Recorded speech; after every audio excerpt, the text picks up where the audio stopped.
warahmatullahi wabarakatuh. Perkenalkan, nama saya Muhammad Juga Safruddin dari Universitas Bayangkara, dari Fakultas Teknik yaitu Teknik Sipil. Saya di sini sedang mewawancarai dengan Bapak Doni Aditya tentang kewirausahaan atau usaha di usia muda. Bagaimana Pak bisa menceritakan tentang perjalanan dari terbentuknya usaha Bapak, yaitu usaha di bidang apa Pak? Usaha di bidang barang dan jasa, Mas. Nama usaha saya CV Dwijaya Aluminium. Itu berlokasian di mana Pak?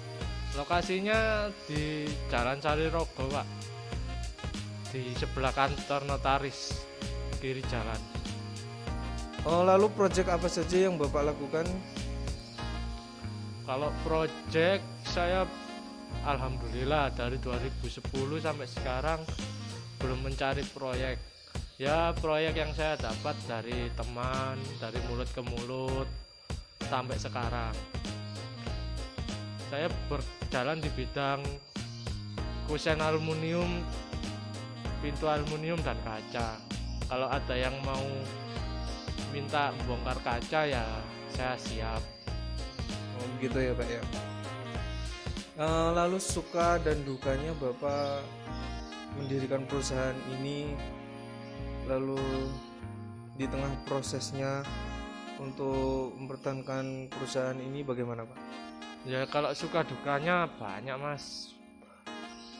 Awal berdiri itu saya pernah masang di rumahnya orang sampai sekarang belum dibayar, itu juga pernah. Pernah Pak? Pernah, Mas. Itu kan dulu nggak tahu yang namanya perjanjian kontrak itu gimana, terus apa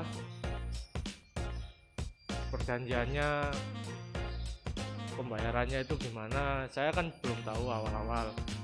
Kalau ada proyek ya saya ajukan apa pembayaran segini, orangnya oke, langsung saya kerjakan. Nah kok tiba-tiba nggak dibayar sampai sekarang, ya udah Mas, nggak apa-apa, ikhlasin aja. Untuk kasus seperti itu, Bapak bagaimana untuk menanganinya? Apakah langsung bawa ke pihak berwajib atau gimana Pak? Kalau kasus kayak gitu ya nggak bisa dibawa ke pihak berwajib, Mas. Soalnya kan kita nggak ada perjanjian, itu cuma urusan pribadi aja, saya sama pemilik rumah. Ya gimana lagi, Mas, sudah diikhlasin aja buat tabungan di akhirat lah, kasar katanya gitu. Untuk usaha Bapak ini sudah merambah kemana saja Pak?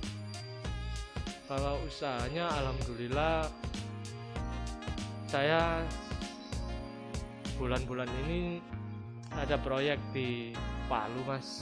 Sudah orang tua saya berangkatkan ke sana buat kerjakan. Ya cuma sekitaran Jawa Timur aja lah kalau saat ini. Paling jauh ya ke Palu itu sama Kendari. Oh, paling jauh dari Palu ke Palu sama Kendari ya. Terus untuk saat ini kan musim corona nih Pak. Apa Pak yang Bapak rasakan? Apakah berdampak bagi PT Bapak? Dampaknya bagaimana? Dan bagaimana Bapak menangani dampak tersebut? Kalau masa pandemi kayak gini berdampak ya gimana, Mas, ya. Kalau saya bilang berdampak ya berdampak, cuma ya alhamdulillah masih bisa jalan, dan saya nggak sampai mengurangi karyawan.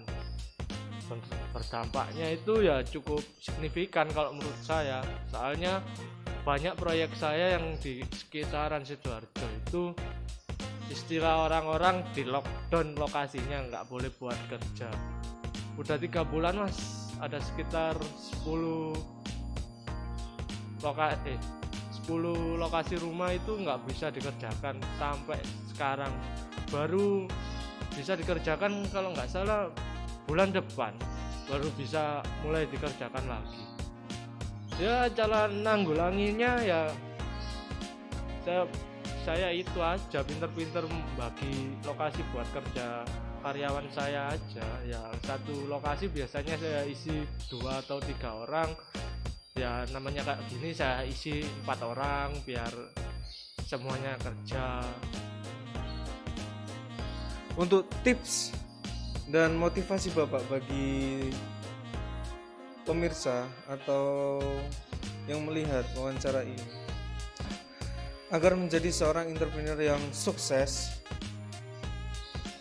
untuk menjadi pengusaha yang sukses di usia muda, bagaimana?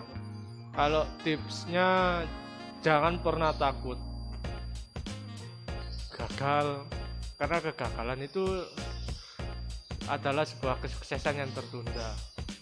Meskipun budget pas-pasan atau nggak punya modal, yang penting kita punya niat, insya Allah usaha itu pasti berkembang. Tapi kalau kita punya modal yang cukup tapi kita kurang niat menjalankan usaha itu berkembang, tapi berkembangnya lambat. Beda sama orang yang punya niat meskipun modalnya dikit, itu bakal lebih cepat berkembang daripada yang orang nggak punya niat tapi modalnya banyak. Yang pertama harus niat, yang kedua jangan lupakan restu orang tua. Minta doa, karena doa itu segalanya. Baik Pak, terima kasih telah bersedia diwawancari oleh saya. Maaf merepotkan. Terima kasih atas waktunya. Untuk pemirsa, terima kasih telah menonton video ini. Satu yang saya ambil dari Bapak Doni yaitu kalau mau usaha jangan takut kegagalan, karena kegagalan adalah kunci dari kesuksesan. Bukan begitu Pak? Ya. Oke. Terima kasih. Assalamualaikum warahmatullahi wabarakatuh.